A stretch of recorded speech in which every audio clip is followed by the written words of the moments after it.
of this earth. To people I pray, Sora Charles, but before you, Lord, I was unworthy. One word I believe, that God will protect me until the day I confess. Now I walk with Jesus each day. He's my light, my truth, my way.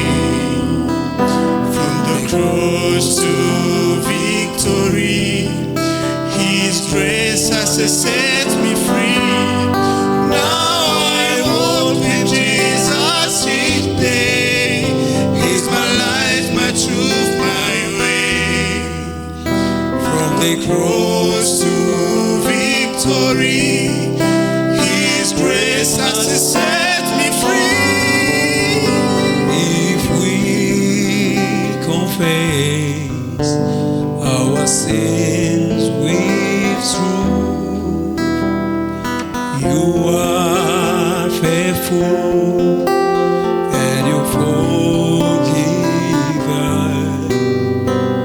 You've cleansed us from all wicked way and teach our broken heart how to live.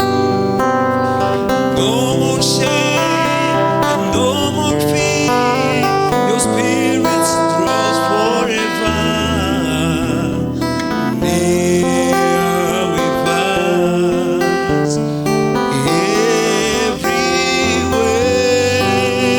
everywhere. Now I walk with Jesus each day. He's my light, my truth, my way. From the cross to victory, His grace has set me free. Now I walk with Jesus each day. He's my light, my truth, my way. From the cross to victory, His grace has set me free.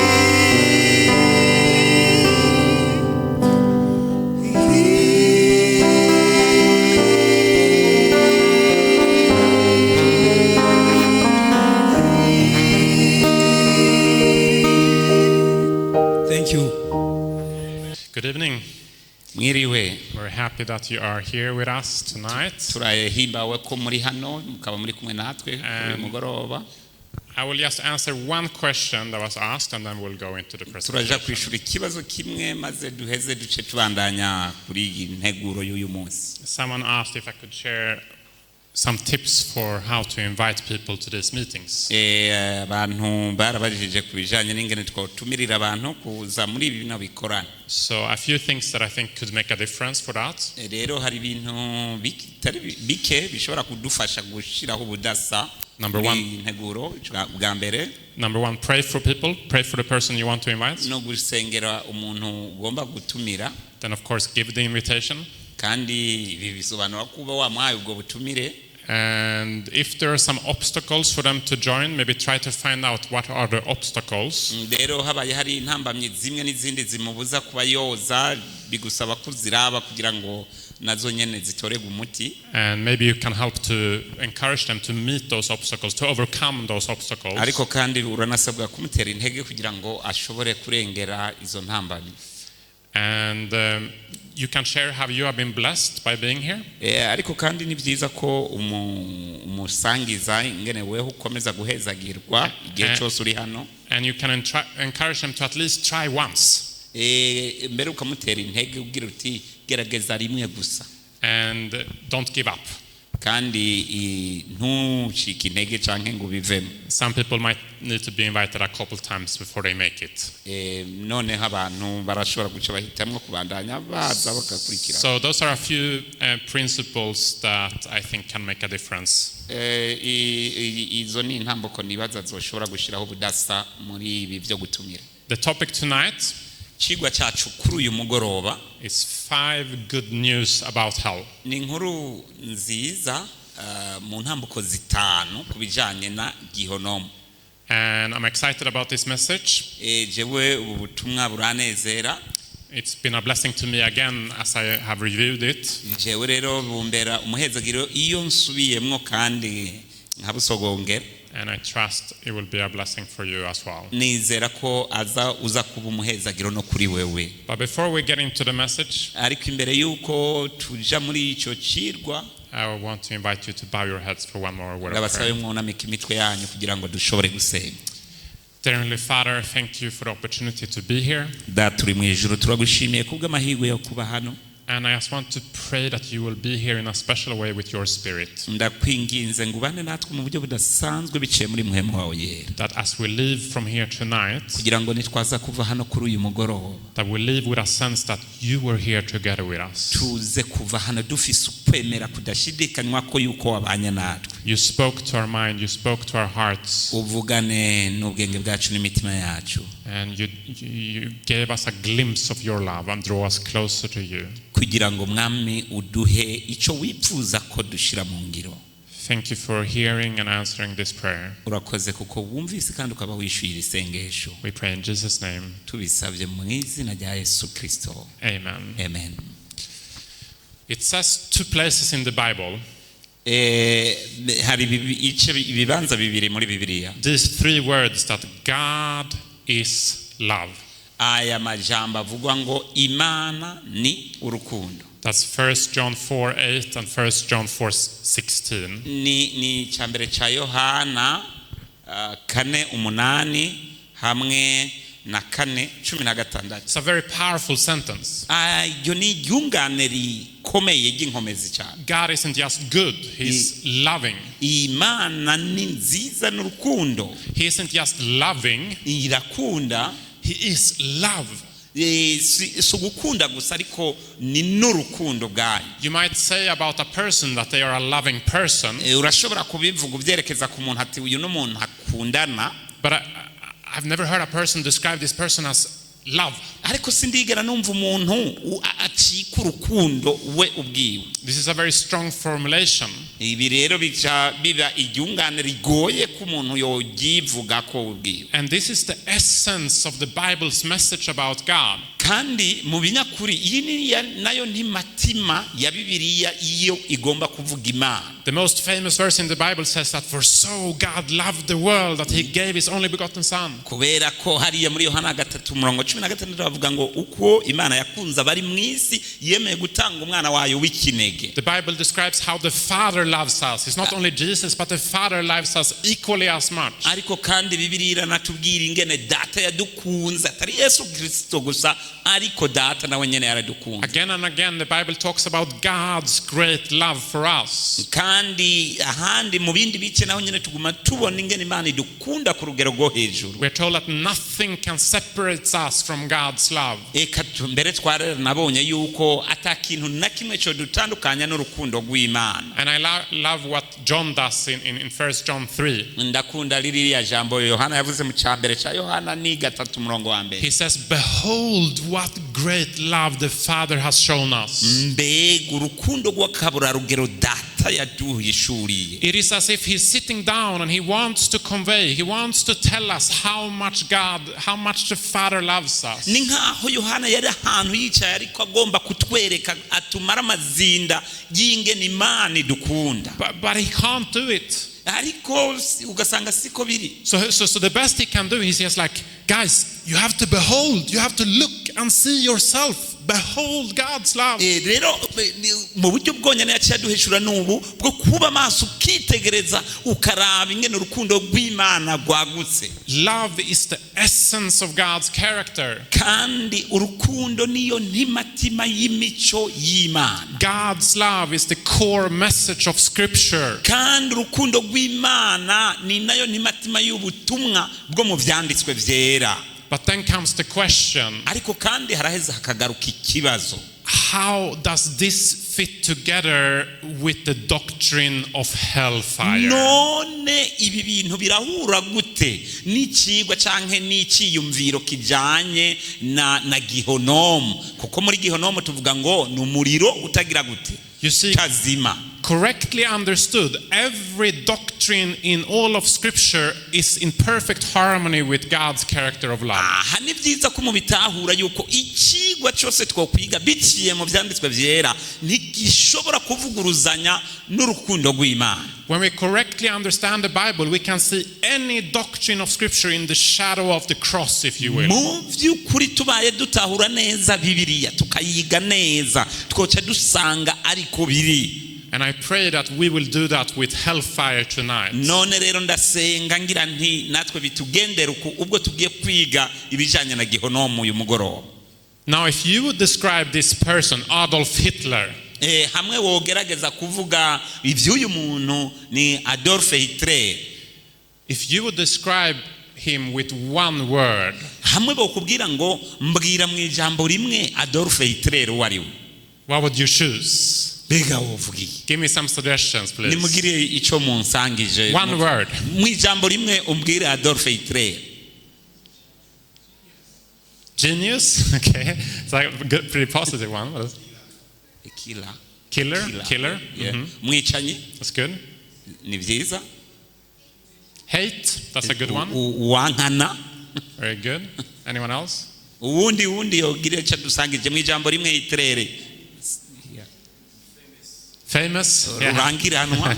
That's true. What else? Yes, loud and clear if you say something. Don't be shy. Evil? Mubi. Evil, yeah.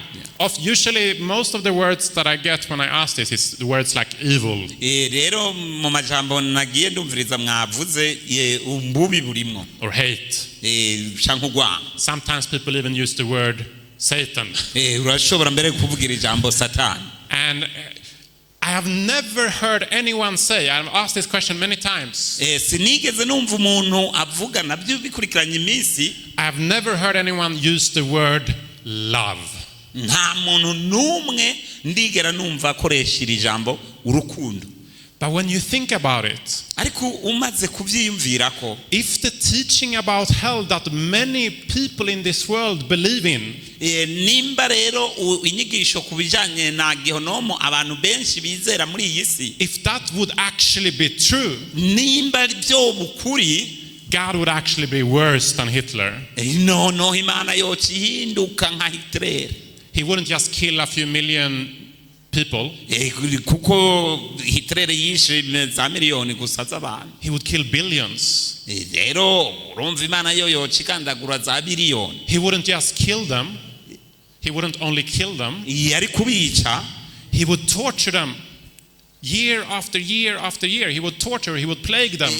No kuvuga ngo ntiyobishe gusa ariko uko umwaka woho wundi yobakumeza muri ivyo bihano mu bihano. For millions and millions and millions of years. Amamiliyoni n'amamiliyoni y'imyaka abantu bariko baraca mu ngorane bari mu bibazo. People that might never have broken the law of the state. They have never been in prison. Abantu ntibagiye mu busho bw'ibihugu. They have been decent human beings. Bara abantu bibiremwa abantu. But God will torture them for all of eternity. Mazimana ikabatorotira mu myaka yose y'ubuzima.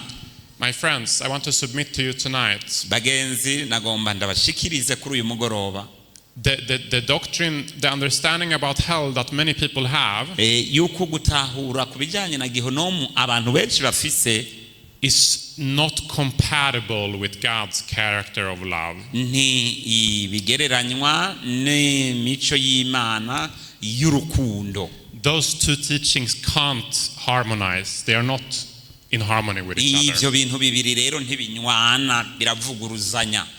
Now, some people's understanding of hell is built on human philosophy and tradition. Kubera ko abantu benshi iyo bagerageje gutahura ibijanye na Gihonomu baravyubakira ku vyiyumviro gusa by'abantu uko abantu bavyiyumvira. There are people in this world that they claim that they have received a vision or a dream from God. Hari abantu muri ino si uzawumva badutse ngo twarabonye Imana yaraduhishuriye iratwiyereka Of hellfire that is not in harmony with scripture. maze ingwe ibahishurira umuriro wa Gihonomu kandi ugaca usanga ibyo bavuga bitajanye n'ikinyandiko canke inyigisho za Bibiliya zigisha. And there are other visions and dreams that are not in harmony with those visions and dreams. So there are contradictory ugaca messages. usanga rero n'izindi nzozi abandi bagize canke amahishurwa birahushanye n'ivyo vyabo bavuga. Not all vision and dreams that people believe in are truly from God. Kandi nagira ndabamenyesha yuko ivy'inzozi abantu bose bavuga canke bizera zose ntiziva ku Mana. We always have to test the teaching with scripture. Ikintu cyose tukigeresha byanditswe vyera. If it is not in harmony with scripture, it is not from God. Kandi kibaye mu vy'ukuri kitajanirana n'ico ijambo ry'Imana rivuga, ico kintu si kiva ku Mana. It doesn't really matter what any priest or pastor or elder or pope or anyone Aha rero ntibiraba waba mupadiri waba umurevera waba umupastor waba papa iyo wari we wese ivyo yobavuze. what they think or say about a topic. Ivyo yokwiyumvira canke akavuga ku ngingo runaka. What matters is what does God say. Ariko tweho turaba ico Imana ivuga. Tonight we're going to look at what does God say about this important Uyu topic. mugoroba rero tugiye kurabira hamwe ico Imana ivuga kuri iyi ngingo ijanye na Gihonomu. We're going to see when is hell, where is hell, how long is hell, and why is hell. Nijari nihe ni kiringo kingana gute mbega ni kubera iki hoho Gihonomu. And I think we're going to get some very clear answers to these Aha rero questions. turaja kuronka inyishu zitomoye kuri ibi bibazo. First of all, where is hell? Rero ubwa mbere dutangurire nijari Gihonomu. Jesus said, he said that the tares are gathered and burned in the fire, so shall it be in the end of this world. Hariya muri Matayo 13:40 hagira ngo rwamfu ruzoterererwa mu muriro kandi uko niko bizoba biri no mu gihe cy'iherezo ry'iyi si. The Son of Man shall send forth his angels and they shall gather. Umwana w'Imana azomanukana n'abamarayika biwe bakoranijwe Them which do iniquity, kugira ngo bakureho ibigabitanyo and shall cast them into a furnace of fire. bitererwe mu muriro udahera. This is hell. This is talking about hellfire here. Ibi rero biriko biravuga bya wa muriro udahera wa Gihonomu. And according to Jesus, Kandi twisunze ico Yesu Kristo yavuze, he says this is going to happen in the end of the world. Yesu yavuga yuko ivyo bizoshika mu gihe c'iherezo. This is in perfect harmony with the rest of scripture. Ibi kandi birajanirana n'ibindi vyanditswe. We could read a lot more scriptures than we have time for this evening, but I want to share some points, some verses for each point. Ego ndaja gutanga imirongo imwe ku ngingo runaka kugira ngo tuzitahure sinovuga imirongo yose. But the heavens and the earth, which are now preserved by the same word, are reserved for fire until the day of judgment and perdition of ungodly men. Ijuru n'isi ntibizohoraho uretse ijambo kuko bizoteregwa mu muriro ku munsi w'urubanza hamwe n'abakoze ibibi byose bose. So it says it's reserved for fire. Again, it's future. You reserve something for the future. Ibi rero bivuga yuko byari byiteze umuriro muri kazoza. It's reserved for the day of judgment. Birindiye umunsi w'urubanza. When is the day of judgment? mbega ni ryari uyu munsi w'urubanza? Jesus said that the judgment will take place at the last stage on 1248. Rero umunsi w'urubanza Yesu yavuze hariya muri Yohana yuko azoba ari ku munsi w'iherezo. So it is in the future. Ni ibi bintu bica byerekana ko ari muri kazoza. It's at the end of the world. Ni ku mpera y'isi, ku muhero w'isi. It's on the day of judgment. Ni ku munsi w'imanza. It's at the last day. Ni kuvuga ngo igihe umunsi wa nyuma w'iherezo. Okay, then we might ask, if the wicked who have died are not in hell yet, where are they? None rero nimba abanyakibi bazopfa ariko ntibapfire muri Gihonomu, none bazoba barihe? It's a good question. Ikibazo cyiza. The Bible gives us a good answer. Bibiliya niyo ifise inyishu nziza. Jesus said that they are in the graves. Kuko Bibiliya Yesu yavuze ngo bazoba bari mu mva. Job said the same thing. People are in the grave, in the tomb. Na Yobu yavuze nk'iyo mvugo nyene agira ngo abantu bahwekerera mu mva zabo, mu mva. It's not for nothing that we say RIP, rest in peace. They are resting in their graves. They are sleeping in their graves. Kaka jambo dukunze gukoresha nta handi tuba twerekeza uretse kuvuga uti buraruhukiraho muri iyo mva. More than 60 times, Oliver talked about this yesterday, in the Bible, death is described as a sleep. Rero inshuro zirenga zitandatu twabonye yuko urupfu rugereranywa n'itiro. They are sleeping in the graves. Hellfire is not yet. It's in the future. None rero ibi bisobanura yuko baba bari mwumva abariho barindiririye kubera ko Gihonomu, umuriro wa Gihonomu uri muri kazoza. All right, what is the reward or punishment of sin according to the Bible? None ni yahengero y'icyaha cyangwa igihano kigenewe icyaha.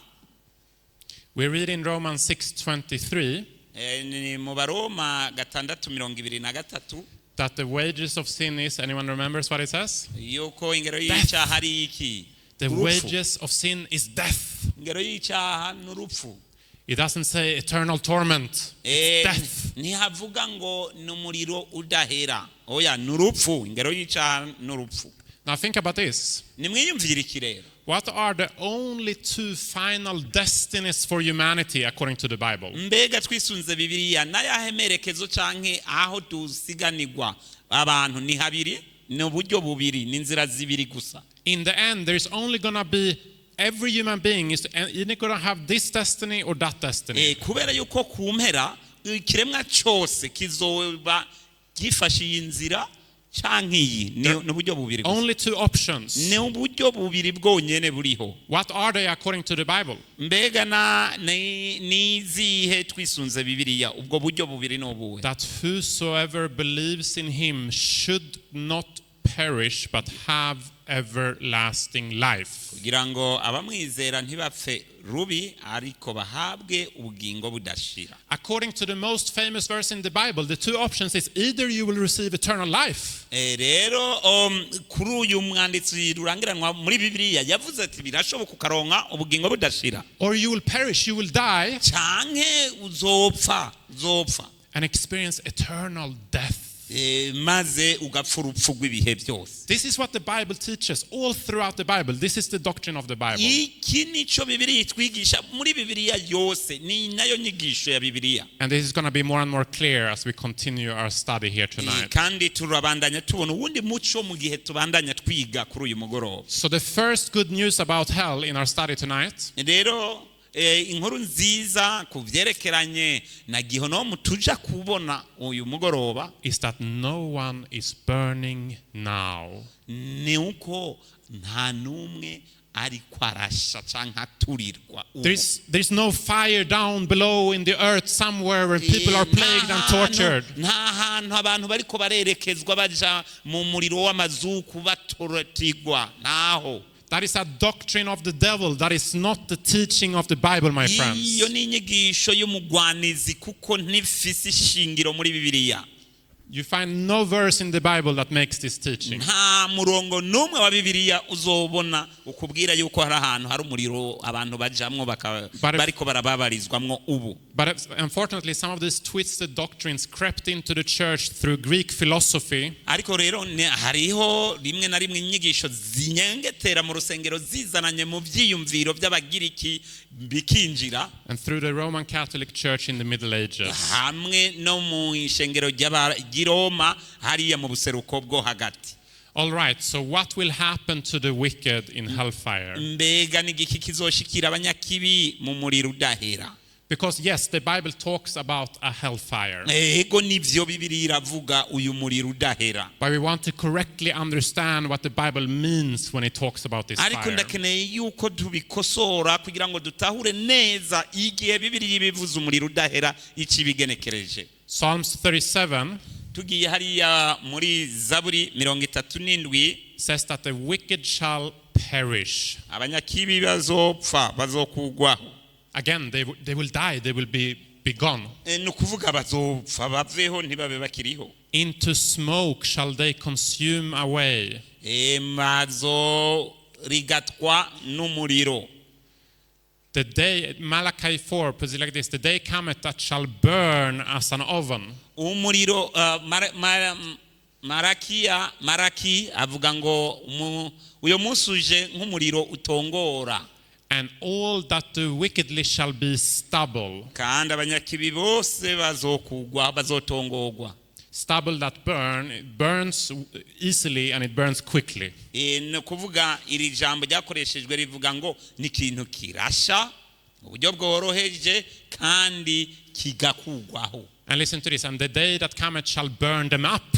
Nk'iri somo rivuga yuko uyo munsi uje nk'umuriro utongora. And you shall tread down the wicked, for they shall be ashes under the soles of your feet.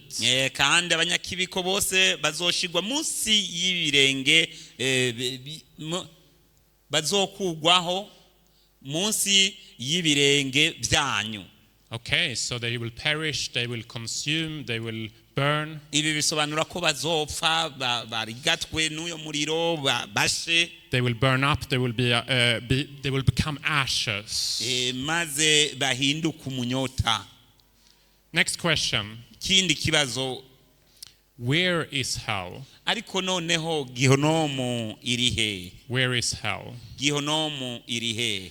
Even more specifically, the Bible talks about the second coming. Rero mu buryo budasanzwe Bibiliya iravuga iby'ukuza kwa kabiri. After the second coming, Revelation 20 talks about 1,000 years on maze mu byahishuriwe 20 haracatubwira iby'imyaka igihumbi yo kuganzanya na Kristo. And after the 1,000 years, the New Jerusalem comes down and a group of people will try to surround and take the city. Maze inyuma y'iyo myaka igihumbi gisagara Yerusalemu kizoza abantu biyegeranye kugira ngo bagerageze kugitera. And that's when the day of judgment is coming, and that's when hellfire will burn. Kandi aho niho duce tubona ko hari wa munsi wo gucira amateka abari mu isi, kandi ni naho umuriro utahera umwe uvugwa muri Bibiliya uzoca ugaragarira. The main chapter in the Bible that talks about this is Revelation chapter 20. Rero igice muri Bibiliya kivuga iby'iyi nkuru cyane ni ibyahishuriwe umutumwa Yohana 20. And in this chapter we find the answer to the question, where is hell? Kandi muri ico gice nyene niho dusanga inyishu muri Bibiliya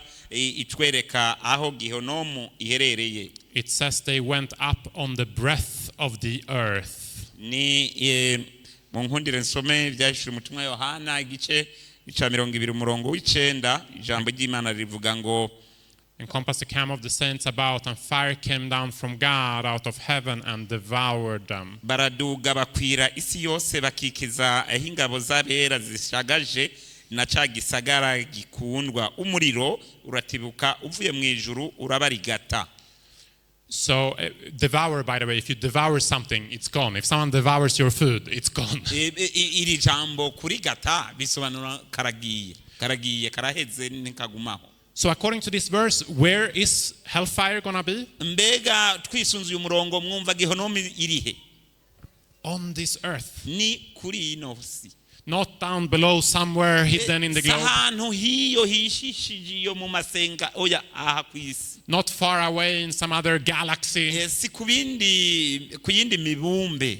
Hellfire is going to be on this earth after the 1,000 years on the day of judgment. Gihonomu rero izoba aha kuri ino si inyuma ya myaka igihumbi. 2 Peter puts it like this. Rero icete cha kabiri cha Petero kiravuga ngo the elements shall melt with fervent heat.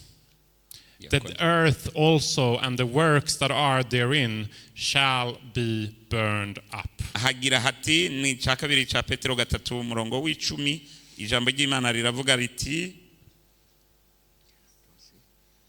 verse 10 now.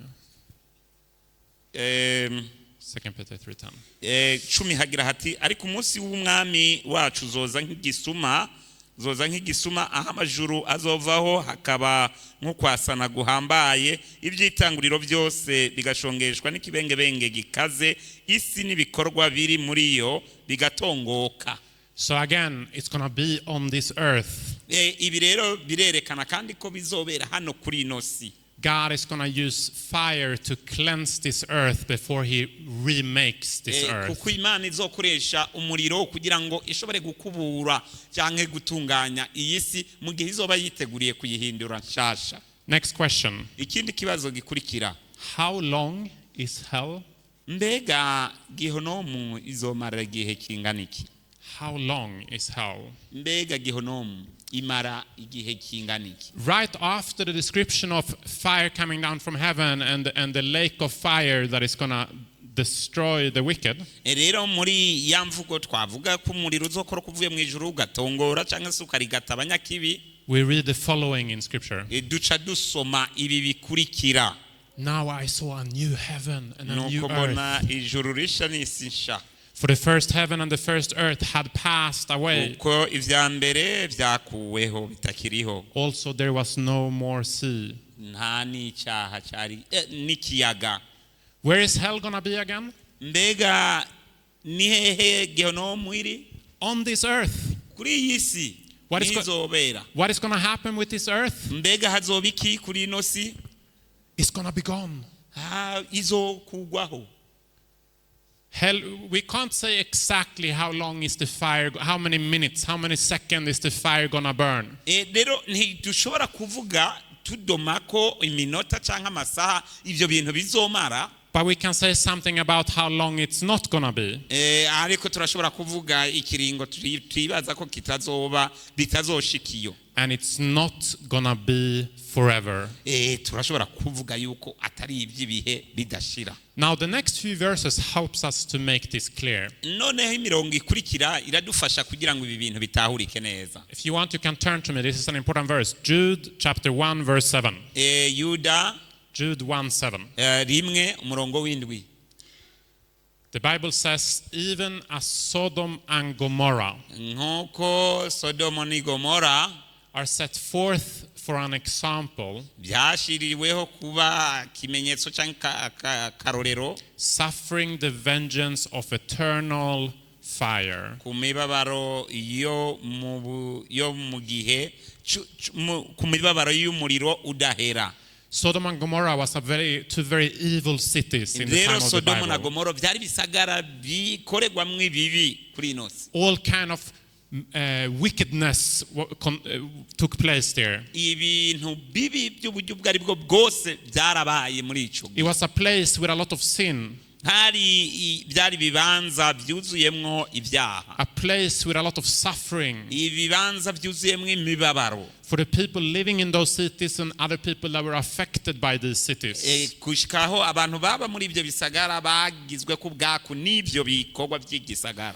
In his wisdom, God saw that it was best to destroy these cities, to remove this wickedness. Yabonye ko byoyihimbara gukuraho ibyo bisagara. But he saved those who was willing to be saved. Ariko kandi yararokoye abari bafise abipfuza kurokoka. Before the cities were destroyed. Imbere yuko ibisagara bisambuka. Now, did you notice what the Bible says here? Rero nimurabe ico Bibiliya ivuga hano. It says that these two cities are an example. rero Bibiliya itubwira yuko ibyo bisagara byatubereye uturorero. Example of what? Uturorero twiki? Well, when you study the scripture carefully, iyo wiga ibyanditswe neza ugaba urabishije ijisho koko, it's very clear that it's an example of hellfire. biratomoye cyane yuko ari uturorero tw'umuriro udahera uvugwa muri kazoza. In other words, these two cities help us understand what hell is going to be like. rero ibi bisagara bibiri biradufasha gutahura ingene Gihonomu ivugwa izoba imeze. It says that it's an example of those suffering an eternal fire. Batwereka yuko ari akarorero k'imibabaro y'umuriro udahera. A very interesting language. It says that Sodom and Gomorrah, the people there are suffering an eternal fire. Rero mu buryo butangaje urabona ko abantu bo muri ibyo bisagara bariko bahangana n'uburibwe bw'ibihe bidashira nk'ubwo Gihonomu izotera abantu. Now, what does the Bible mean with these words? None Bibiliya ibishatse kutubwira iki muri aya majambo? There is a very similar passage in 2 Peter that helps us understand what this means. Hari uwundi murongo umeze nk'uyo muri ca kabiri ca Petero udufasha gutahura ico bisobanura. And turning the cities of Sodom and Gomorrah into what? Into ashes. Ku murongo wa gatandatu haratubwira hati nuko kandi ibisagara by'i Sodoma n'i Gomora ko yabishiriye kwiteka ryo gukomvomvorwa ikabigira umunyota. Condemn them to destruction, making them an example of to those who afterward would live ungodly. Nuko noneho bikirebwa kwiteka kugira ngo bibere akarorero abo babaho batubaye Imana. This teaches us, so it says these two cities, they have become ashes. Havuga yuko ibi bisagara byacitse umunyota. Now if you travel to Israel today, hamwe wogenda hariya mu buseruko uyu munsi, if you travel to the place where Sodom and Gomorrah is located, ugashika muri biriya bibanza hari Sodoma n'i Gomora, are you going to see two cities that are burning and burning and burning and torturing those people living in those cities? Mbega woshobora kubona umuriro n'ubu uri kurarigata abantu baba muri ibyo bisagara? No. Oya. That's not what the eternal fire meant. Icyo si cyo umuriro udahera usobanura. You're going to go to a place, and I have been there, that has been completely destroyed. Uhashitse wobona ikibanza mu by'ukuri cyasambutse cyatongowe. These scriptures teaches us a very important truth about hell. Rero iki cyanditswe kitwigisha ubutumwa budasanzwe ku bijanye na Gihonomu. It is not the flames, but the consequences of the flames that are eternal. Rero si urubeya canke si uyo muriro, ariko n'ingaruka z'uyo muriro zizana ubwaku bw'ibihe bidashira. The consequence of the eternal fires are gonna be eternal. They're gonna last for all eternity. Rero ingaruka z'uyo muriro zizoba iz'ibihe bidashira kuko iby'ibyo bintu ntibizoba bicibukwa ukundi. But the flames are not gonna last for all eternity. Ibibenge by'umuriro ntibizohoraho ngo bikomeze birurumba. Just like Sodom and Gomorrah was completely destroyed and made into ashes, none nk'uko Sodoma na Gomora byasambuwe bikarigatwa n'umuriro bigacika umunyota, hellfire is going to completely destroy the wicked and turn them into ashes. None rero ni nako umuriro udahera uzotongora abanyakibi bacike umunyota. There are a lot of examples in scripture that helps us understand this concept. Rero hari ibyanditswe bitari bike bidufasha gutahura iby'iyi ngingo.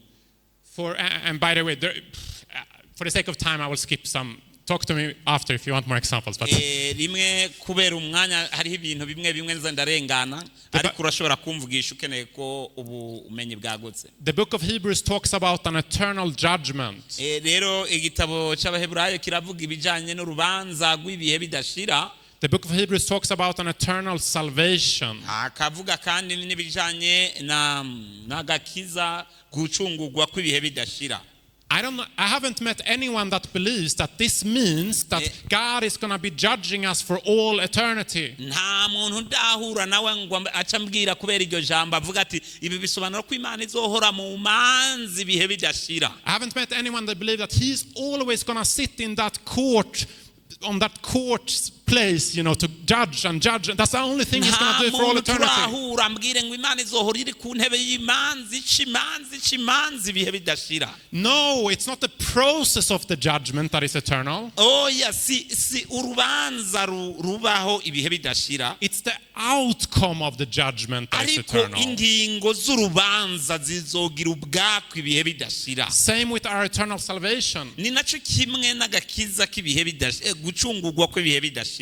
Jesus is not going to hang on a cross in heaven for all of eternity, suffering the death of the cross. Yesu ntazokwama acungura ikiremwa muntu aja ku musaraba buri gihe ahura n'imibabaro ibihe bidashira. It's not the process of salvation that is eternal, but the consequence of that salvation. Si gikorwa rero c'agakiza cyoba ikibihe bidashira, ahubwo ingaruka z'ico gikorwa zizogira ubwako ibihe bidashira. Are you with me? Turi kumwe ga yemwe?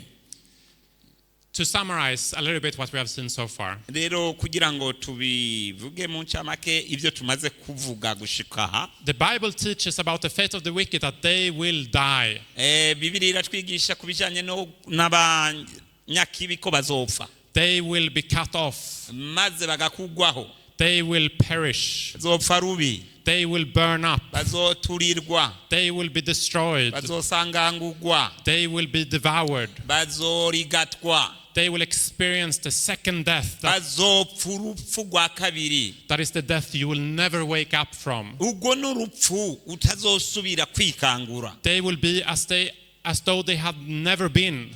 Bazoba nk'uko umuntu bitigeze byiyumvigwa. And even we are told that even Satan himself will be destroyed.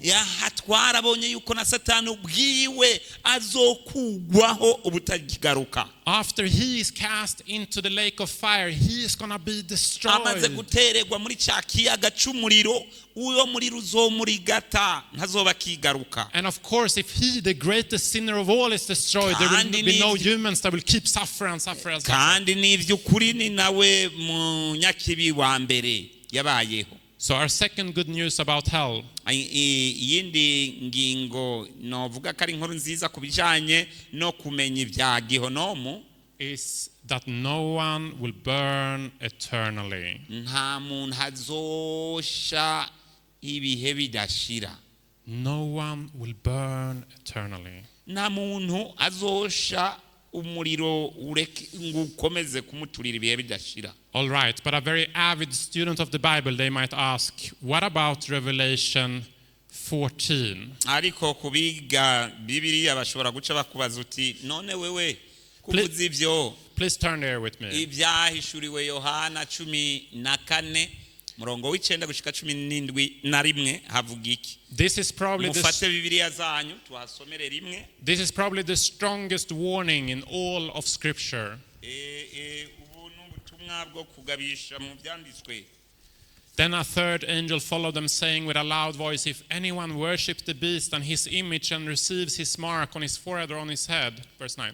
hagira ati ku murongo w'icenda umumarayika wundi wa gatatu akurikiraho avuga ati n'ijwi rirenga ati nihagira umuntu asenga ca gikoko n'igishushanyo caca kemera gushirwa kw'ikimenyetso mu ruhanga canke mu kiganza, he himself shall also drink of the wine of the wrath of God, uwo nawe azonywa kuri vino niyo burake bw'Imana, which is poured out full strength into the cup of his indignation. iteguwe idafunguwe mu gakarabo k'uburake bwayo.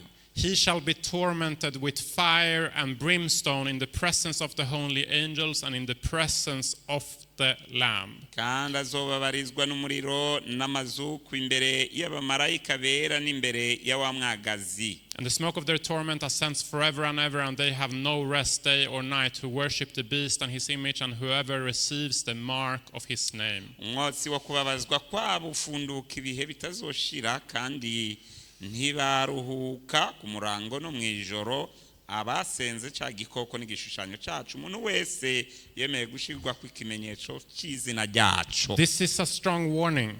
Rero iyi ni imburi. This is a serious message. Ni n'ubutumwa budasanzwe.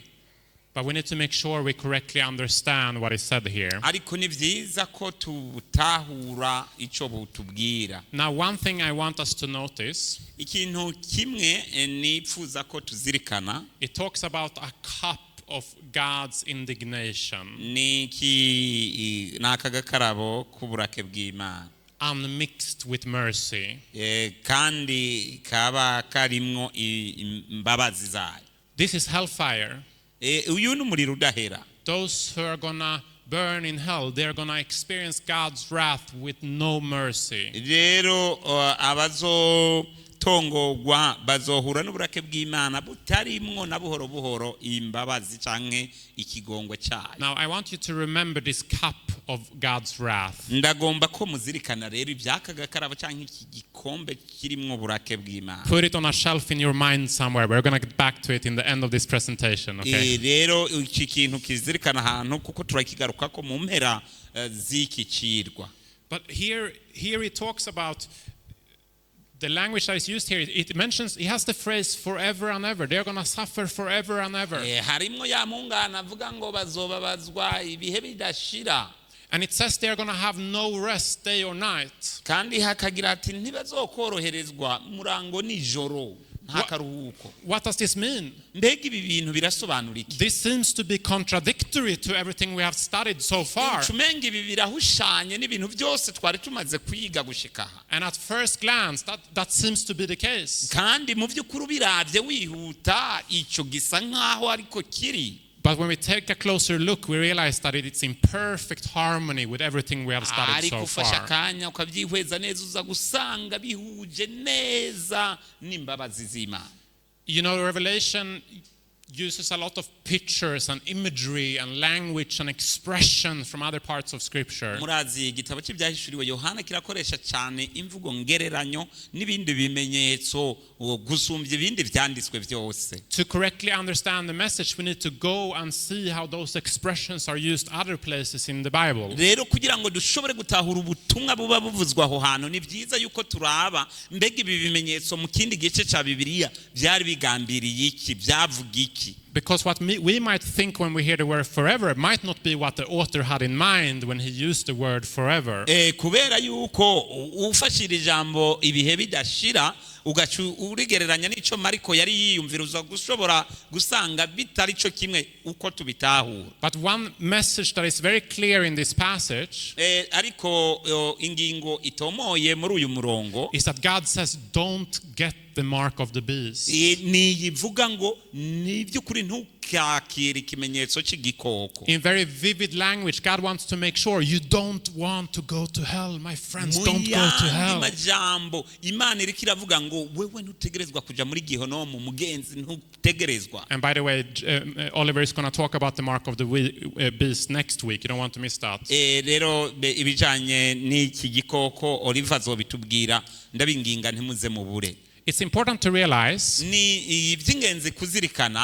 that forever is a biblical expression which means until the end of the age. Rero iri jambo ibihe bidashira ni ijambo rikoreshwa muri Bibiliya risobanura ngo gushika ku mpera y'ibihe. It doesn't necessarily refer to an infinite unending length of time. Ariko rero ntibishatse gusobanura yuko mu by'ukuri ari ibintu bitagira iherezo canke bitagira aho bigarukira mu mwanya.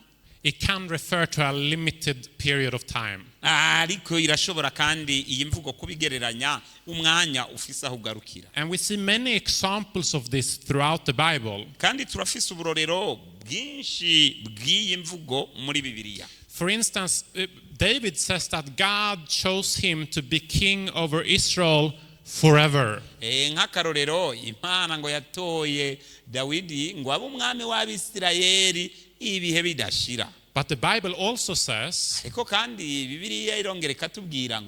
that he reigned for 40 years. And he is now dead and buried. He's not in heaven. He's sleeping in his grave. rero Dawidi ntari mu ijuru ariko aruhukiye mu mva. In this case, the word forever meant for the rest of his life. Rero muri uyu murongo iyi mvugo ngo ibihe bidashira biba bisobanuye ngo ku mpera y'ubuzima bwiwe. By the way, we sometimes also use the word forever in different ways. Eka mbere natwebwe ubwacu turakoresha ijambo ngo ibihe bidashira mu buryo butandukanye. If you drive home iyo uri kuja muhira and you come home a little bit late, maze ugashika wacerewe cyane, you might tell your family, urashobora kubwira abagize umuryango wawe, oh, I was stuck in traffic forever. Ati jewe naguye muri ambutiyaji idahera.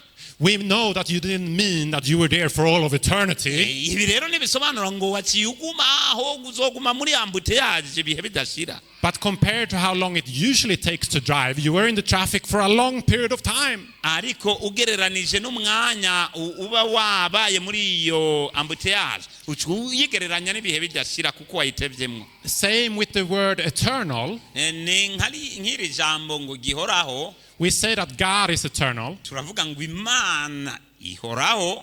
What does that mean? Ibi bisobanura iki? He always existed in the past. Bisobanura ngo yamyeho muri kahise. And he will always exist in the future. Bigaca bisobanura kandi ko izohoraho no muri kazoza. Now the Bible says that we can receive eternal life. Na Bibiliya rero iratubwira ngo turushobora kuronka ubugingo budashira. That does not mean that we always existed in the past. Ibi nibisobanura ngo twahozeho no muri kahise. None of you always existed in the past. Mwebwe mubari ngaha nta wabayeho muri kahise. But it means that we can continue to exist for the rest of eternity. Ariko ibi bigaca bisobanura ko dushobora kubandanya tubaho mu gushika ibihe bidashira muri kazoza. So these words sometimes have a little bit different meaning. Rero amajambo rimwe na rimwe arafise ubusobanuro butandukanye. Therefore we need to make sure that we understand the immediate and the larger context of scripture to correctly interpret these words. Ni byiza rero kugira ngo bisobanukirwe neza wamenye intunganye uko bimeze kugira ngo umenye uzirikana aya majambo neza. Another example is the story of Jonah. Rero akandi karorero n'akayona. He says that he was in the whale, in the belly of the whale forever. Ati nagumye mu nda y'ifi ibihe bidashira. Was he there for all eternity? Is he still there? N'ubu bisobanura ko akiri mu nda y'isi kweli. No, he also writes that he was there for 3 days and 3 nights. Ariko kandi hari n'ahandi yanditse ngo yahamaze iminsi 3 n'amajoro 3. But I'm sure it felt like an eternity to be stuck in that belly. Rero bigereranya nk'ibidahera ibyo yari karacamo. You see similar things with servants and Samuel. In this case, he was until as long as he lived, he was going to serve forever. You know, that meant as long as he lived. Urabona nka Samuel hari aho yigeze kuvuga yuko azobaho ibihe bidashira. About the Passover, kuri Pasika, it is described as an eternal ordinance. Bisobanura yuko ari ukwezwa kw'ibihe bidashira. It should be kept for all eternity, it says. Bisobanura ko uyo muhango wizihizwa ukazigamwa ibihe bidashira. In this case, the meaning is until it was fulfilled in Jesus' death. Then it was no longer to be observed. Muri iki gihe bisobanura ko vyategerezwa gushika aho Yesu Kristo azopfira. With this in mind, so forever, many times it refers to until the end of someone's life or until the end of, something. Rero muri ibi bintu mubaye mubishise mu bwenge turamaze kubona yuko ibihe bidashira canke igihe byose bisobanura ko ari gushika ku rugero runaka rw'ubuzima bwawe canke bw'ikintu. Now it also said in Revelation 14, they have no rest day or night. Mu byashuri mutima Yohana 14 twabonye ngo ntibaruhuka ku murango no mwijoro. What does that mean? Let's look at 2 passages, very interesting passages that will help us to understand this. After the great flood of Noah, God gave mankind a promise. He He said, as long as the earth remains, gushika ijuru n'isi bikiriho, igihe bizoba bikiriho, there will be seed time and harvest. hazoba ibihe byo guteragura no kwimbura, There will be cold and heat. hazoba imbeho no bushuhe, There will be winter and summer. hazoba ici n'agatasi, There will be day and night. hazoba ijoro n'umurango. These things will exist for all eternity. Kandi ivyo bintu bizohoraho. Now, I live in Sweden, and I live in Sweden, in the north of Europe. Mba hariya mu buraruko bw'Iburaya muri Swede. And you know, we get snow in the winter. Rero turazi ico arico winter. But when I was a kid, Ariko igihe nari nkiri umwana, there used to be more snow. haba hari ibyo no kwita urubura rwinshi. We used to have a lot colder winters than we have today. Muri ico gihe bita winter iwabo Iburaya hakaba hari imbeho idasanzwe. Ever heard about global warming? Global warming.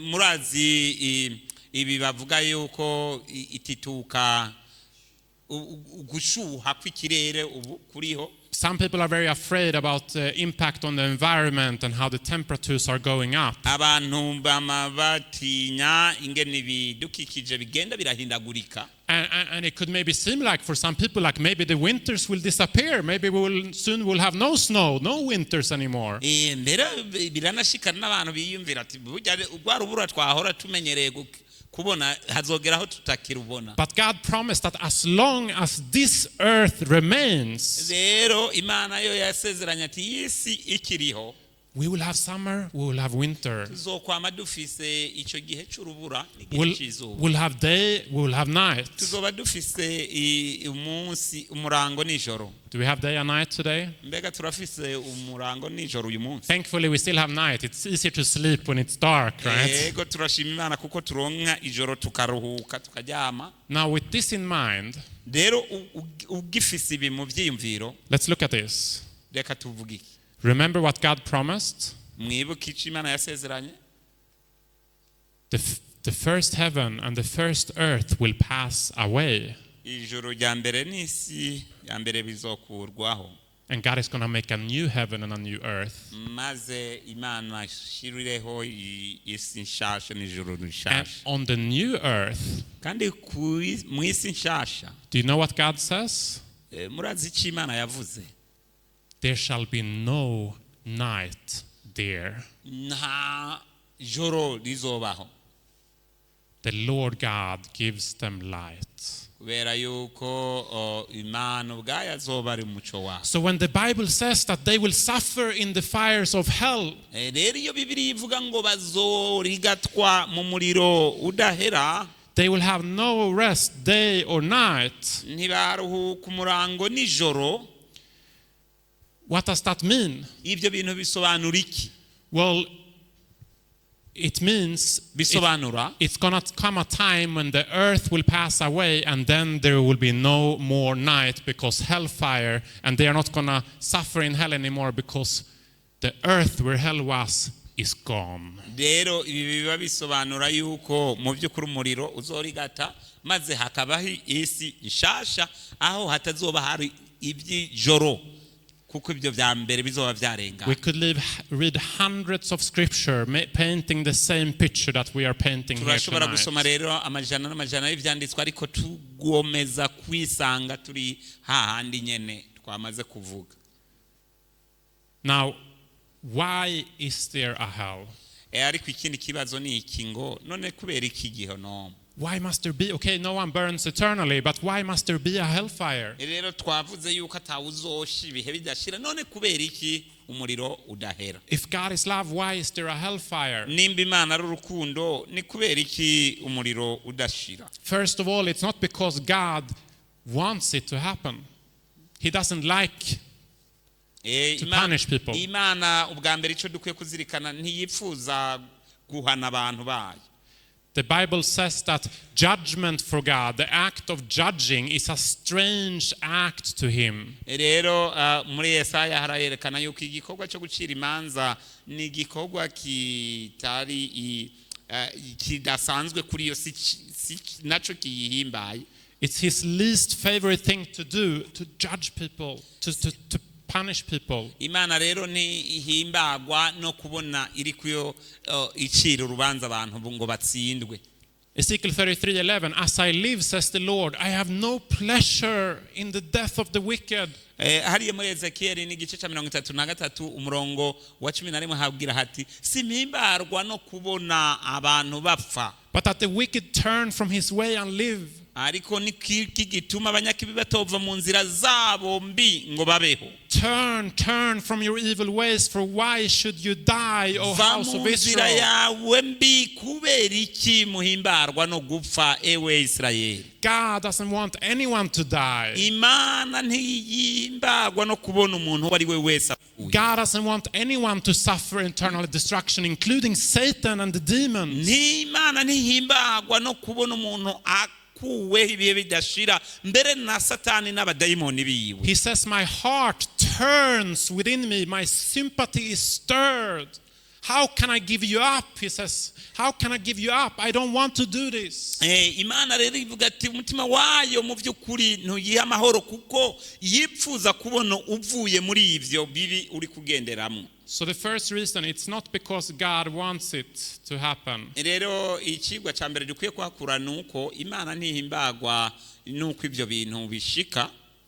But you know, if you take a light bulb out from its source, ariko murabizi ufashe ampuru ukayikura mu isoke yayo hajya muri duye ibirimwo, it stops lighting. Iyo ampure ntisubira gutanga umucyo. God is our source of life. Imana rero niryo soko y'ubuzima bwacu. And if he let people be without him, rero iyo bishitse abantu bakabaho batayifise, people that want nothing to do with him, abantu ntibakunde kugira na imigenderanire nayo, they will die. Baraheza bagapfa. What are you asking God to do? Mbega nigiki usaba Imana ngo ikore? To wipe out their past sins and at all costs to give them a fresh start, smoothing every difficulty. No gukuraho akahise k'ibyaha kacu mbere no gutanga ikiguzi cyo kudusubiza itoto kugira ngo ingorane n'ibibazo byose bikugweho mu buzima. And offering every miraculous help. No gutanga ubufasha mu buryo bw'igitangaza. But he has done that in the life and death of his son. Ibyo rero Imana yaramaze kubikora mu biciye mu buzima bw'umwana wayo w'ikinege. What are you asking God to do? To forgive them? Mbega uri kurasaba Imana ngo ibaharire? They don't want to be forgiven. Ntibagomba guharirwa. What you ask God to do? To leave them alone? Mbega uri kurabasaba usaba Imana ngo ibareke bibereho uko? Alas, that is what he does. Biragahera ego ivyo nivyo byakoze. He grants their desire to live without him. Abantu bahitamwo kutabana nayo irabareka. Which basically means eternal death, but that's because that's not possible. Bica bisobanura ko abo bagiye mu rupfu rw'ibihe bidashira. So why is there a hellfire? Mbega ni kubera iki umuriro udahera? It's not because God wants it. Si kubera ko Imana iwugomba canke ibintu himbarirwa. Secondly, bwa kabiri, it is to destroy the virus of sin from the universe for all eternity. Ni kugira ngo hakugweho imigera y'icyaha ubihe bidashira. It's to get rid of sin that has caused so much suffering and destruction and pain. Nugukuraho ico cyaha cyazanye amahano imibabaro n'ingorane byinshi mu isi. That is the purpose of hell. Ico niyo ntumbero ya Gihonomu. It's removing the cancer from the universe. Ni kugira ngo gikureho uyo mugera mu isi. The Bible says that affliction shall not rise up the second time. Bibiliya iravuga yuko affliction or sin will not come a second time into the universe. Yuko icyaha canke kibi kitazogarukaho ubugira kabiri. This is the end of the plan of salvation. This is the last part of the plan of salvation. Hell is the last part of the plan of salvation. uyu nico gice cya nyuma cy'umugambi wo gakiza. After this, sin will never enter into the universe again. Muri ivyo rero icyaha ntikizosubira kongera kumenera mu isi. But there will be perfect peace, love, joy and harmony throughout all of the Hazoba universe. amahoro asesuye n'umunezero ku isi yose. But why can't God take everyone to heaven? Mbega urashobora kwibaza uti ni kubera ko Imana itotora uwo ari we wese ngo imutware mu ijuru. The Bible is very clear that God wants everyone to be saved. He has given the offer of salvation to everyone. Bibiliya iratomoye yuko Imana yipfuza yuko uwo ari we wese yokizwa, ni naco gicatumye itanga ikimazi c'agakiza. But unfortunately, it's not going to happen. Ariko rero mu buryo bubabaje ivyo ntibizoshika. Why? Kubera iki? Would you like to have Adolf Hitler as your neighbor in heaven? Mbega warigeze kuvyiyumvira kubijanye no kuzoja mu ijuru? Or I don't know, who else? Putin, or I don't know, Kim Jong-un, or do you want to have a mass murderer as your neighbor in heaven? Who? Do you want to have a mass murderer as your neighbor in heaven? Mbega urifuza kuba mu ijuru ubana n'umubanyi wawe w'umwicanyi? No. Oya. God can't take everyone to heaven, Imana irashobora gutwara uwo ari we wese mu ijuru, because if he would, ariko abaye yoshobora, heaven would not be heaven. ntiyo Would not be heaven. bibaye ibyo byoshoboka, ijuru ntirizoba rikibaye ijuru, There will still be sin. kubera ko icyaha niho kizoba kibarizwa. There will still be suffering. Imibabaro niho izobibarizwa. There will still be pain. Kambere n'amarushwa niho azobabarizwa.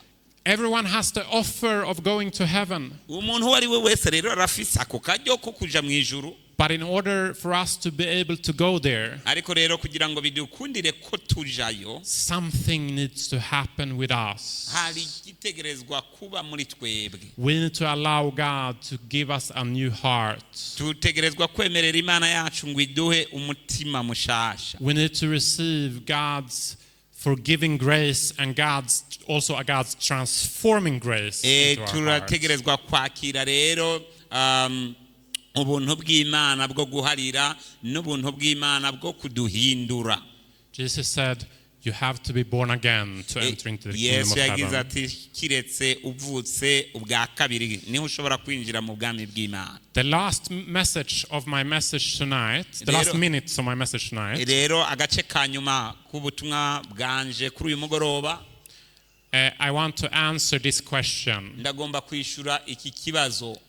How does the doctrine of hell reveal the love of God? Mbega ni gute icigwa kuri Gihonomu kishira ku mugaragaro urukundo rw'Imana? So if you see someone sitting next to you that is a little bit tired, Ni waba wicaranye n'umuntu ukabona umenga asa nk'uwarushe, you have my permission to wake them up a little bit, uraronsa uburenganzira bwo kumukangura gato, to make sure that they do not miss the climax of this message. kugira Okay? ngo urabe neza ntahushe aya majambo yo gusozerera ko kino cigwa. The best part of the message. Okay? Ni naco gice ciza c'ubu butumwa twariko turiga. Jesus said in Matthew 10:28, Matayo 10:28 Yesu yagize ati, fear not them which kill the body, nimutinya abica umubiri but are not able to kill the soul, badashoboye kwica ubugingo, but rather fear him which is able to destroy both soul and body in hell. mutinye ushobora guhonya no kwica ubugingo n'umutima. When our body is killed, that's the first death. Everyone experienced the first death. Rero iyo umubiri wonyene ari upfuye, ubwo nibwo twitwa urupfu rwa mbere. They sleep in the graves. Abo ni babandi baryama mu mva. But when body and soul are destroyed, Ariko iyo umubiri n'umutima bipfuye, that's eternal death. That's the second death. ico nico twita urupfu rudahera. That's eternal destruction, eternal sleep. That's hell. Ico nico rero Gihonomu. Notice these two words. That's when soul and body are killed. That's hell. Aho rero aho ugomba kuraba neza ni umushaha n'umubiri, mutima n'umubiri, ivyo bintu bigiye niyo Gihonomu. With this said, turn with me to Matthew 26. Rero tuje muri Matayo Matthew 26. Matayo 26. And we're gonna start in verse 36. Matthew 26, starting in verse 36. Matayo 26 duhereye ku murongo wa 36. You can read 36 through 42 there. Nagenda gusa muranyambika. Yeah, 26. 26 and then verse 36 through 42. Matayo 26:36 ijambo ry'Imana riravuga ngo maze Yesu ashikana nabo ahantu hitwa Igetsemani. Abwira abigishwa biwe ati bamuricaye hano mbanze nje hajya gusenga. So Jesus is here. He's in the end of his life. Aha rero hari kumpera y'ubuzima bwiwe hano ku isi. He's in the garden of Gethsemane. Nuko agenda ahantu hitwa Igetsemani. And it says that he's sorrowful and deeply distressed. Aho hantu ngo yararushe gose kandi adendebukiwe. He's starting to fight the last fearful battle against sin. Noneho acatangura kugwana urugamba rwa nyuma. Urugamba rwa nyuma rwo kwica. The last fearful battle for our salvation. Rero rwari urugamba ruteye ubwoba kubw'agakiza kacu. And I can imagine the disciples have never seen him like this. Rero mwibaze intumwa ziwe ntizari bwigere zimubona muri ivyo bihe. They have never seen him so sad and silent. Ntizari bwigere zimubona ababaye kandi atekereje nkuko. They have never seen him so burdened. Ntibari bwigere bamubona asa nk'uwabuze yakwigwa yumva atamahoro. So weak and pale in his face. Rero bamuravye ku maso hiwe. Ellen White says on the way into the garden several times he was falling. They had to holding up so he wouldn't fall. Rimwe na rimwe umuhanuzikazi yavuze ngo muri iyo nzira ya Getsemane rimwe na rimwe hari aho yatemba bikaba ngombwa ko barinda kumuvyura. And he's saying these words, my soul is exceedingly sorrowful even to death. Umutima wanje rero urababaye gushika ku rupfu. What did we just read? Mbega when body and soul is destroyed, that's hell. Twari twasomye yuko iyo umutima cyangwa umushaha n'umubiri bipfuye iyo niyo Gihonomu. Jesus says that his soul is burdened to death. Rero ngumutima wiwe uraremerewe gushika ku rupfu. Jesus is here going through immense suffering. Yesu yari ngaho ari karaca mu miruho no mu bibazo biteye ubwoba. And 3 times he lays down on the ground. He's pleading with the Father. Rero inshuro zitatu yikubita hasi asaba data. And he says, my God, if it's possible, agira ati data nibyaba bishoboka, let this cup pass from me. Iki gikombe nikindengane. What cup? Mbega cyari gikombe ki? Jesus, you remember the cup we read about in Revelation chapter 14? Muribuka cya gikombe cyangwa agakarabo twasomye mu byashuriwe Yohana 14? This is the cup of God's wrath. Iki nico gikombe kirimo uburake bw'Imana. The cup of God's wrath unmixed with mercy. Ni igikombe kirimo uburake bw'Imana butarimwe impuhwe na buhoro buhoro. That the sinner is going to drink when they face hell. Abanyakibi cyangwa abanyabyaha bazonywerako. In other words, mu yandi majambo, what Jesus is saying here ibyo Yesu yari karavuga hano is that he is starting to experience the pain of hell. Nuko Yesu na ubwiwe yaratanguye kumva uburibwe bwa Gihonomu. He's starting to experience the shame and guilt that the sinner will face in hell. Yaratanguye rero kumva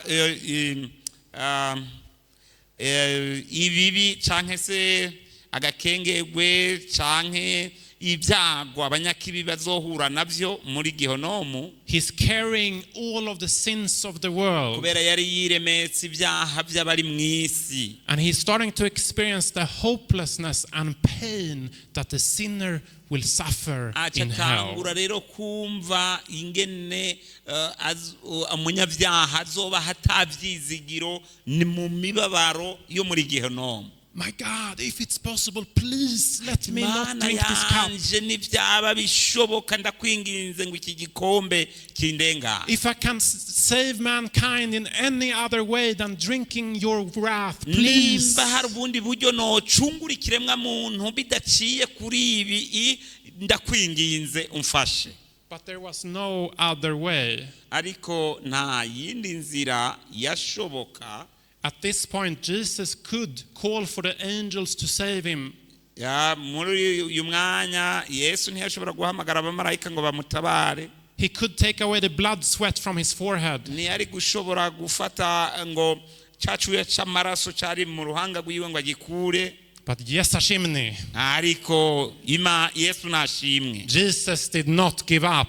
Yesu ntiyigeze abirekera. Jesus chose to go through the suffering. Yesu yarabandanije ashikira intumbero aciye muri iyo mibabaro. For you and for me. Kandi hari kubwawe no kubwanje. And as he is hanging on the cross. Maze ibiganza byiwe biri ku musaraba. Do you remember what he says? Mbega muribuka icyo yavuze? He cries with a loud voice. Yaravuze mu ijwi rirenga. My God, why have you forsaken me? Mana yanje ni giki kikumpebesheje. You see, the worst thing for Jesus to suffer on that cross. Murabona rero ikintu kiteye ubwoba canke kibi cyateye kubabarira Yesu ku musaraba. It was not the crown of thorns on his head. Si gwa rugori rw'amahwa bamwambika ku mutwe. It was not the nails in his hands or in his feet. But it was the feeling to be separated from the Father because of our sin.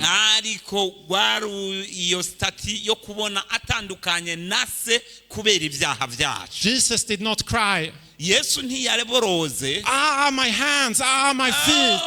Ngo maboko yanje maguru yanje. He cried, my God. Ariko yagira ati mana yanje.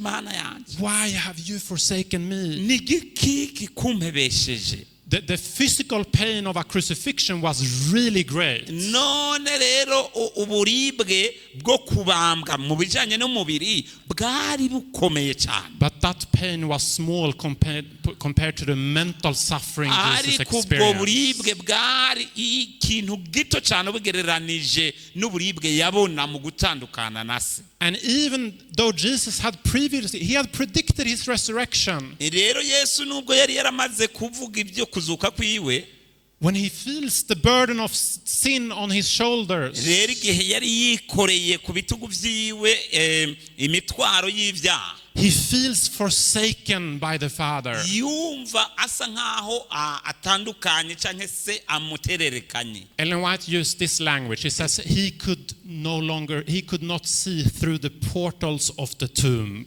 Rero ntiyashobora he could not see through the portals of the tomb, through the entrance of the grave. At this point, it looked like the sins were too great that this death would be eternal. To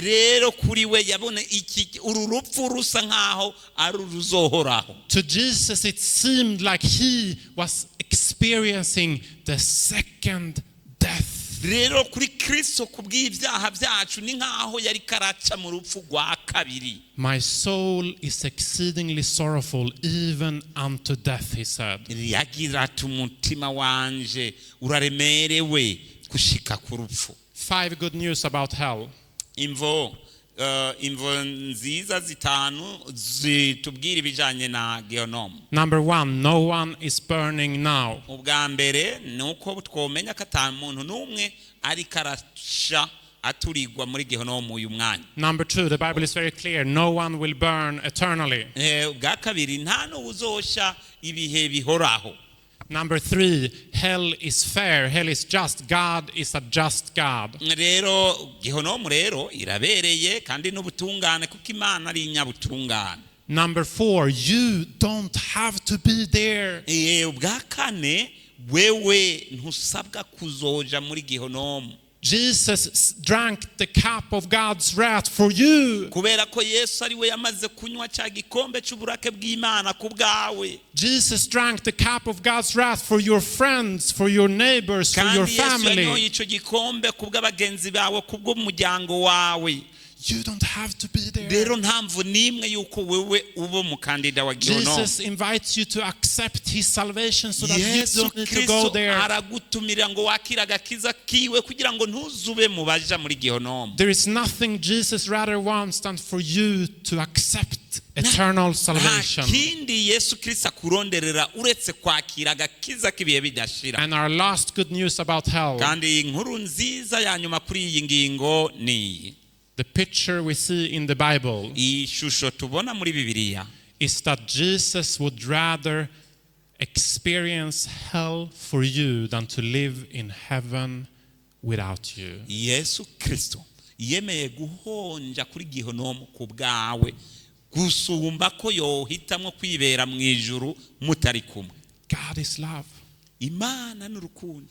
Behold, what great love God has shown ingene us. urukundo rwayo Imana yatweretse rungana. We cannot even fully understand how deep God's love is ntidushobora for gutahura mu buryo us. bwuzuye ingene Imana idukunda. My friends, the biblical teaching of hell Mugenzi, inyigisho ya Bibiliya ku bijanye na Gihonomu is in perfect harmony with God's character of love. ijaniranye neza atakuvuguruzanya n'inyifato y'Imana y'urukundo. And the reason why some people will die the second death and sleep for eternity imvo rero zituma abantu bamwe bashobora kuzopfa urupfu rwa kabiri bakapfa ibihe bidashira is so that God can create the perfect universe with perfect peace, love, joy, no and kugira harmony. gusa Imana izoshobore kurema isi n'ijuru bitarimwo icyago canke ingorane And n'imwe. He wants you to be there with Mbega Him. ntiwipfuza kubana nawe hariya.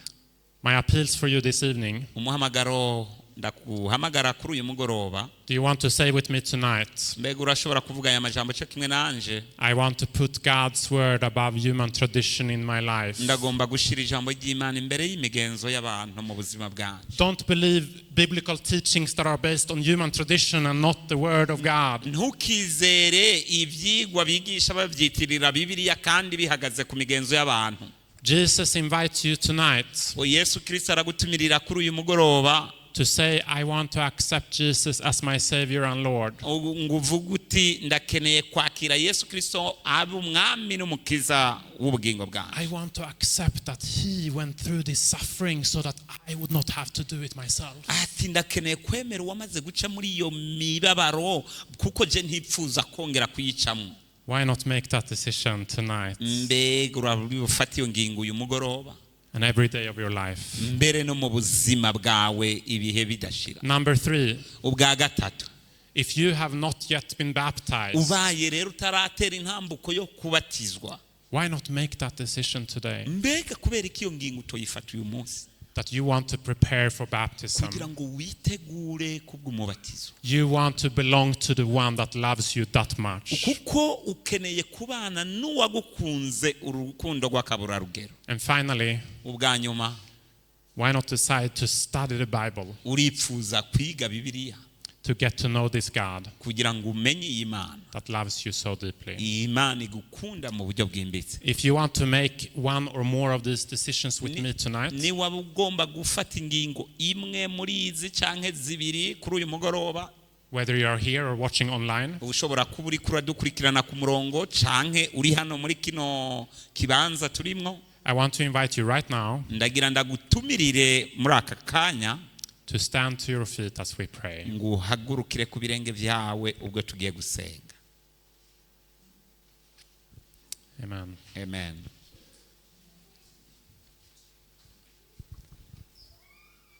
Let us pray. Reka dusenga Imana. Dear Heavenly Father, Data udukunda, thank you so much turagushimiye cyane, for your great love towards us, turagukengurukiye kubw'urukundo rw'akaburarugero wadukunze. your great patience towards us. Eka mbere mwami n'ingene watwihanganiye. We don't deserve it, Twari tubibereye, but we want to accept your forgiveness ariko turemeye uguharirwa nawe, and also ask you to transform our hearts kandi tukagusaba mwami ngo uhingure imitima yacu so that we one day kugira ngo umunsi umwe can be a part of your amazing kingdom tuze tube abagize ubwami bwawe bw'igitangaza that you soon will set up kugira ngo wewe vuba ugiye kubushiraho after cleansing this world with fire inyuma yaho uzoba umaze gutunganya iyi si ubikoresheje umuriro and making it completely new. maze ukayihindura nshasha. Be with us the rest of this week. ubane natwe mu minsi dusigaje hano We pray in Jesus' name. kuko tubisabye mu izina rya Yesu. Amen. Amen.